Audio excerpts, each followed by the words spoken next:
you know that first of all, it's a new role, like we talked about, but it's also sometimes a difficult role in terms of finding people who have the right skill sets.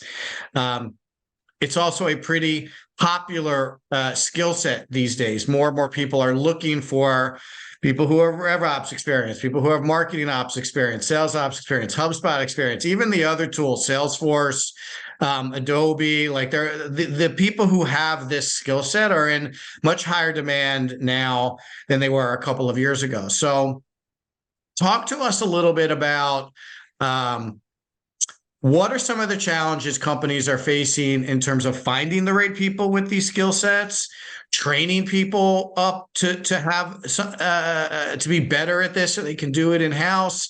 Um, the difference between in-house versus bringing in an agency. Let's talk about that for a little bit in terms of executing the things we were talking about in the first two episodes. Generally, the person who you're going to hire in a RevOps role has actually been in a sales, marketing, or service capacity. They just happen to love the technology more so than the actual doing of the work. They were the person in your organization who starts tinkering with the tool before anyone else. They're the person in the organization who has the best looking dashboards and reports. They're the person who most likely has identified all the coolest capabilities of the software and is leveraging it to its fullest. So you're looking for someone who has that technology acumen, and that, but also understands the role of the doer that they're supporting in the organization. I think it's more rare. Now, granted, organizations like us, we do a lot of training. We support, but in our organization, we've done over 450 of these engagements. So you get plenty of experience to see what works, what doesn't work, and you also have entire groups of people you can go to and ask for insight. But I think if you're looking for the person internally, it's kind of like the old saying, oftentimes your best salesperson doesn't make your best sales manager. And oftentimes your best salesperson doesn't make your best sales ops or rev ops person. But you're looking Right. for the person who has this affinity towards data technology, who just seems to be enjoying playing around with it, who would love to get more into the operational role of what you're looking for. I think when you're also hiring for this role, it's different to hire someone, let's say, who has expertise in HubSpot versus expertise in Salesforce or Dynamics, because there's different ways you can use the tool, and it often makes sense to find someone who understands that tool really well. Because part of RevOps is you have to know the tool in order to best utilize it for the organization. So generally, you want to keep an eye out for someone who may already have some of that experience. Mm-hmm. It can be tough because you also have to manage that person. I Right. think it's less about the person you're hiring. It's more about who's managing that person as you get the most out of it. You're like, I need a RevOps person. Great. What does that mean? And how do you hold them accountable? Yeah, well, we're going to talk about that in a minute, but I have not seen a lot of successful sales reps promoted into a sales operations role. Um, I can't quite say that about the marketing piece of it because I do think marketers are generally experienced enough with the technology to kind of make the step into the marketing operations role. But I'm curious if would you ever take someone who has Salesforce experience and put them in a RevOps role with a company on HubSpot? Is that knowledge transferable? It's yes, in the sense of like your basic strategies and process and what you're looking to do, your reports, your KPIs, you got manager data. They know all the basics of the high level of what they want to accomplish and do. And generally, if you're finding a really good RevOps person, they're immensely curious and they're going to dive right into all the tools and its capabilities. Oftentimes, you may want to pair them with an organization, either like ours, just to get them up to speed faster. But generally, they can come in and within due time start running the tool. They're going to find out it's easier to use HubSpot than Salesforce anyway. Right, Um, right, right. Granted, Salesforce can do anything you want on the application, but it's overkill for most organizations versus HubSpot. So it's much easier to go from Salesforce to HubSpot from a operational perspective than it is to go from the other way. Mhm. I'd say from HubSpot to Salesforce. So you could look for someone who has that capability um, something like a Salesforce and then move them into that role. I do think that finding that person, they got to be people, process, and technology. They got to be good with people. That's hard. essentially they're internal client facing, their Mhm. customers are their internal teams. Mhm. They have to be good at thinking and breaking down process. So what does process look like? How does that work? What's optimize? Whether they can do business process maps or really think through all the logical steps. And then they got to understand technology because they have to understand how, with this technology, they can make happen what they want to make happen. And that's a challenge to find those. I mean, it's the same challenge we have internally at OBO to find people who possess all three. Right. It's almost like a needle in a haystack that we have to find over here to be able to find the talent who can provide this level of service for our clients. So when I say, for example, if they come from sales, marketing, or service, they at least understand the end user role and they understand kind of what the outcome needs to be for them.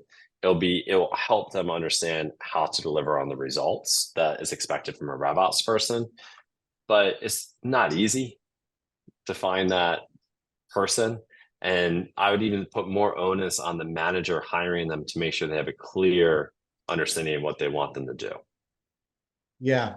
I agree with all that, and finding them is difficult, which kind of gets back around to what I was mentioning earlier. Like,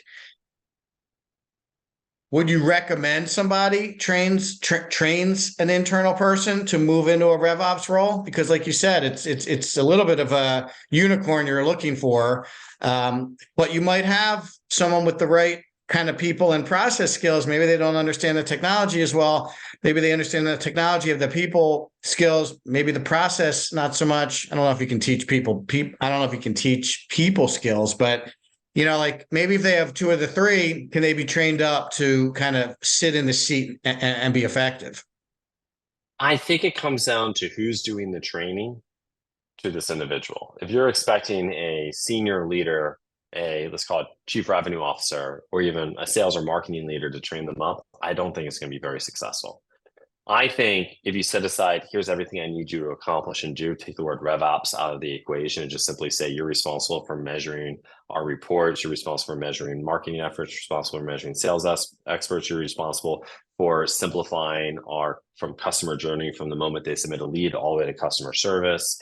You're responsible for making sure everyone's doing their job correctly inside the system. As long as you have listed out clear set of responsibilities, take out the word RevOps, and then you can hold them accountable to doing that. I think training, it's hard to train someone if you haven't done it yourself. Right. And say, this is what I need you to do. But a lot of people know and understand what I need them to do. So take out the word RevOps and just start listing out what you want them to do first. You can still call it RevOps. You may find out in the end you want them to do nothing on the marketing side. You may want to reconsider calling them RevOps a sales ops. Right. Right. How about all the HubSpot like resources? Like, is that going to be enough to get someone trained up on at least the HubSpot tool set? Yes, in the sense you'll be able to know the HubSpot tool set with the Academy resources. With enough time, you can learn anything. It's part Yeah. doing and part just going through all the resources. There's a lot of HubSpot communities out there, a lot of different places you can gather more information on how to do it. But you're going to have to find someone who is a self-starter, very entrepreneurial, to be able to take on this role because it's not as if there's a fixed, this is your responsibility and you're going to stick within this box. Yeah. You're always going to push the boundaries. Yeah. And I also think, and we talked about it before, I don't think you can teach somebody how to uncover the insights in the data. My experience has been, unless you've looked at hundreds of, data sets and dashboards and client portals and worked with a ton of different companies, it's very difficult to see the patterns in the data and be like, oh yeah, like here's what you need to do. And I think that's not something you can train. So you may be able to train someone to like press some buttons and set some stuff up. But if you're really, if one of those things on your list is, oh, uncover insights in our data to inform our action plan, I think you're going to need someone that has done it. I actually think you're going to need someone that has done it at an agency because they've seen so many more experience, situations, so many more use cases that they have been able to kind of stretch and see different scenarios. I even find people who come from one company are limited in their ability to uncover insights because they've just looked at one data set from one company in one market, with one set of products. So if that is important to you and if that is on your list, I think hiring for that and actually paying up for that is going to be really important to get somebody good in this role. I agree. And those people, agencies tend to be the most expensive. Right. And hiring them internally can be very expensive because they're generally getting paid very well at the agency they're working at. Right. To be able to do it. And they like the challenge. You mind, people who work in an agency versus at a company, the difference is they tend to like the challenge of seeing new opportunities and to be able to work on different things than just one thing. Right. And so I agree with you there. I think sometimes it can be a challenge unless you find the right person at the right time. And to find that person with RevOps skills can be very challenging, to your point. But I think, like I mentioned earlier, start with what you want them to accomplish and do. And yeah, simply saying, I want you to find insights in this data to help us improve sales isn't focused enough. Right. You as a leader have to give them more.